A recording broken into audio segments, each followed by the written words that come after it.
بسم اللہ الرحمن الرحیم۔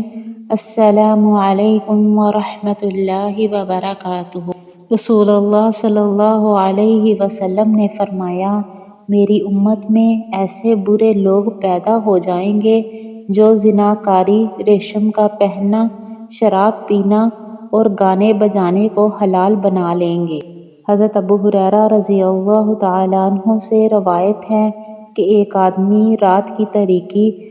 گہری ہونے تک نبی صلی اللہ علیہ وسلم کے پاس رہا، پھر اپنے گھر لوٹا تو اس نے بچوں کو سویا ہوا پایا۔ اس کی بیوی اس کے پاس کھانا لائی تو اس نے قسم کھائی کہ وہ بچوں کے سو جانے کی وجہ سے کھانا نہیں کھائے گا۔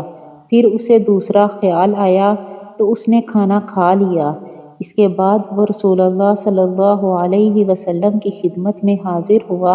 اور آپ سے اس بات کا تذکرہ کیا تو رسول اللہ صلی اللہ علیہ وسلم نے فرمایا، جس نے کوئی قسم کھائی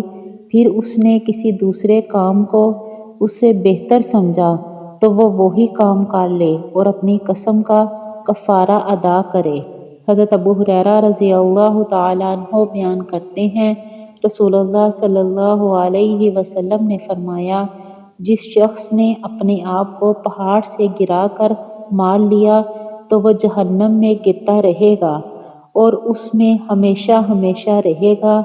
اور جس نے زہر کے ذریعے خودکشی کی تو اس کا زہر اس کے ہاتھ میں ہوگا جسے وہ جہنم کی آگ میں پیتا رہے گا اور اس میں ہمیشہ ہمیشہ رہے گا، اور جس نے لوہے کی کسی آلے کے ذریعے خودکشی کی تو اس کا ہتھیار اس کے ہاتھ میں ہوگا اور وہ جہنم کی آگ میں اسے اپنے پیٹ میں گھومتا رہے گا اور وہ اس میں ہمیشہ ہمیشہ رہے گا۔